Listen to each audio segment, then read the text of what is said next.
Okay, അടുത്ത question matrix എന്നോ 3D എന്നൊക്കെ പറയാൻ നമ്മൾ ക്രാമേഴ്സ് റൂൾ പഠിച്ചാണ്. ക്രാമേഴ്സ് റൂൾ ഉപയോഗിച്ചുള്ള ഡയറക്റ്റ് ക്വസ്റ്റ്യൻ ആണ്. നമുക്ക് എല്ലാവർക്കും അറിയുന്നതാണ്, നമ്മൾ ഒരുപാട് പറഞ്ഞാണ് എന്തായാലും വരുന്നത്. അങ്ങനത്തെ ഒരു ക്വസ്റ്റ്യൻ ആണ് അല്ലേ. ഇവിടെ എന്താ ഈ കാണുന്ന സിസ്റ്റം ഓഫ് ഇക്വേഷൻ എന്താണ്? നോ സൊല്യൂഷൻ ആണ് അല്ലെ.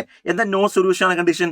നോ സൊല്യൂഷൻ ആണെങ്കിൽ ഡി 0 ആവണം, D1 D2 D3 എന്താവരുത്? 0 ആവരുത് അല്ലെ. അപ്പൊ എന്തായാലും D 0 ആവണല്ലോ അല്ലെ. ഡി എന്തായാലും 0 ആവണം. അപ്പൊ D 0 ആണെങ്കിൽ ഡിറ്റർമിനന്റ് എന്തിനാ? ഡി എന്താ? Determinant of 3 1 4 3 1 4. പിന്നെയോ 2 ആൽഫ മൈനസ് 1 2 ആൽഫ മൈനസ് 1. പിന്നെയോ 1 2 1 1 2 1. ഇതെന്താവണം? 0 ആവണം അല്ലെ. ഞാൻ ഫസ്റ്റ് റോ ബേസ് എക്സ്പാൻഡ് ചെയ്യുമ്പോഴേ, ഫസ്റ്റ് റോ ബേസ് എക്സ്പാൻഡ് ചെയ്യുമ്പോഴേ plus minus plus, first element ആരാ? +3. അത് ഉൾപ്പെടുന്ന റോയും കോളവും ബാക്കി എന്താ? ആൽഫ മൈനസ് 1 മൈനസ് 2 ആൽഫ +2 അല്ലേ. പിന്നെ -1 അത് ഉൾപ്പെടുന്ന റോയും കോളവും ബാക്കി എന്താ? 2 മൈനസ് 1 മൈനസ് 1 3 അല്ലേ.